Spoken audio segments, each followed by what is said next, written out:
All right, everybody, it's Monday, May 3rd, 2021. It is Stick and Hack Reacts, our Monday look at what happened over the weekend at the PGA and LPGA and the world of golf in general. I'm Adam Grubb from Stick and Hack Network. That's Keith Stewart from ESPN Radio in New York. And we are the host of your new favorite Monday show, Stick and Hack Reacts. Let's right out of the gate. First off, Keith was a winner, a rookie winner, first time ever winning a golf tournament of PGA style. That is Sam Burns. He won the Valspar Championship over the weekend, and that's a great story. I don't have a reaction to it because I don't really know much about him. Your reaction to Sam Burns winning the Valspar Championship? You know what? I like it. I'm going to give this one a big thumbs up or a nice smiley face. 24 years old, kind of a forgotten guy amongst the Scotty Schefflers and the Victor Hovlands and the Matt Wolfs of the world. You know, everyone's all over Will Zalatoris. These guys are all the same age. He's put in the hard work. He's done a great job. He's now top 50 in the world golf ranking. He's moved up in the FedEx Cup points. Big win here. You know, he's held the lead 8 times this season. So since this wraparound season started, he's held the lead at some point during a round, during an overnight. It just hasn't been the last night. So, you know, congratulations to him to pulling it out today. You know, a lot of people are going to talk about on the 13th hole, Keegan hits it into the bulkhead, puts it in the water. But I think Sam wins it no matter what. I mean, he showed a lot of poise, made a couple birdies, post, you know, the Keegan kind of dunk it. So, I'm very happy for Sam Burns, all his hard work, good, solid kid, nice, new, young PGA Tour leader. You know, and that's a great point. That young upstart golfer that is now hitting the PGA. We had our Rorys and our Jordans and those guys several years ago. That was a young crop. There's a whole new young crop of golfers that are winning tournaments. They're not just flashy and stylish and have cool swings or something about them. They're winning golf tournaments. And, you know, in baseball, the magic age is 27. And that's when you come to age in baseball. What is it in golf? Is it 24? Is that the year where if you're not winning in some capacity or in the top 5, that you should maybe look at some other career? You know, it's tough to say because, you know, Sam was all world at LSU. He was the number 1 college player in the country. He came out as a sophomore. So he is really around the same age as those guys that we all talk about, but he came out a little bit younger than some of them do. And he's been, you know, he turned pro in 2017. That's now 4 years ago, Adam. So I think it's more along the lines of how long that they've had the experience of going through, you know, he won on the Korn Ferry Tour in 2018. And then he made his way onto the tour, the big tour, in 2019, and he's been there ever since. The guy's a solid player. I think you need maybe 2.5 to 3 years on tour, unless you're really special, like a Morikawa or a Hovland, to really kind of get seasoned. You know, look for guys like Scheffler, Maverick McNeely, Doc Redman to get their first win coming soon, along with the likes of a Sam Burns. I mean, they're all in that same class within 1 or 2 years of one another. They grew up on the AJGA Tour together. They went to college together, and now they're out on the PGA Tour together. Soon they'll be on Ryder Cup teams together. We have a lot to look forward to as Americans.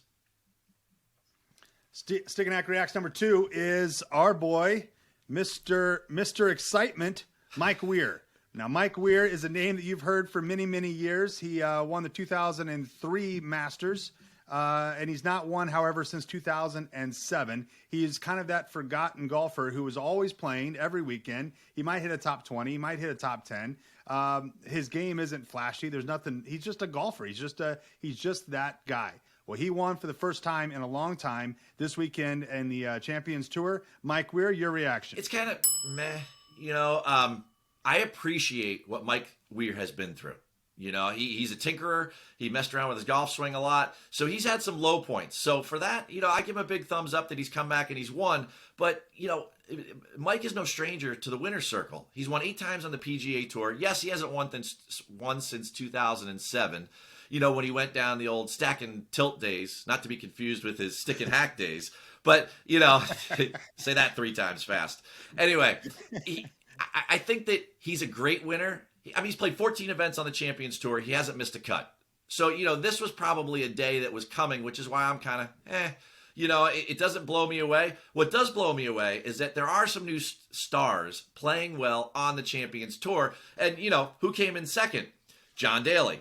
You know, I mean, it would be great if Big John was becoming a presence on the Champions Tour. And not to be forgotten, but David Toms comes in tied for second. We almost had a double Shreveport winner on tour this weekend because that's where Sam Burns is from. So there's a lot of exciting things as the Champions Tour rolls into their first major, the tradition, next weekend there in Alabama. So cool things there with Mike.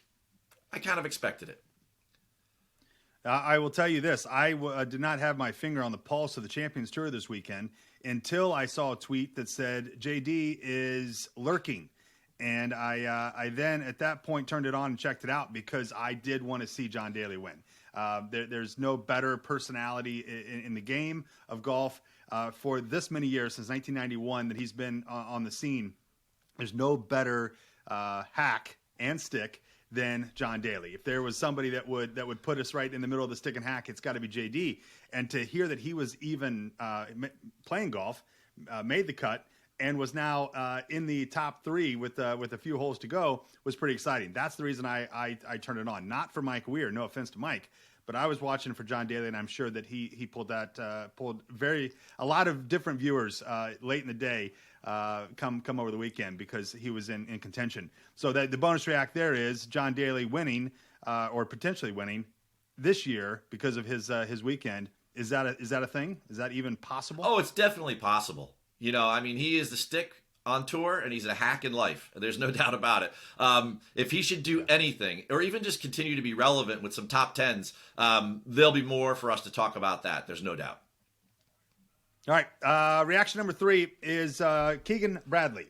Keegan Bradley is one of those, speaking of personalities, that you can't really take your eyes off of when he's playing golf and when he's in contention, because he gets a lot of airtime when he is in contention. Otherwise, nobody really cares about him. But he was getting a lot of, I don't want to say hate, but he was getting a lot of that Twitter chatter over the weekend because of his annoying style of play and his little idiosyncrasies that he does when he's reading the green, when he's hitting, pulling the trigger. He seems to be back into these little groove of annoying habits that if you were playing with him on a Saturday at the club, you would say, no, thank you. Your reaction to Keegan Bradley?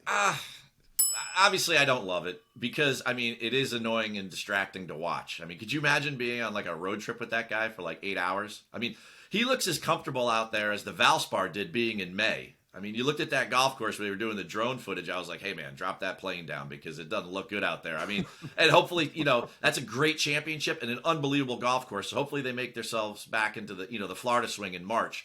But, geez, I mean, he's a great player. Major winner. He's been on tour since, I think, like 2008. He's been out there a long time, Adam, and he's really good. I mean, he's won like almost $30 million in career earnings. He's got 4 wins.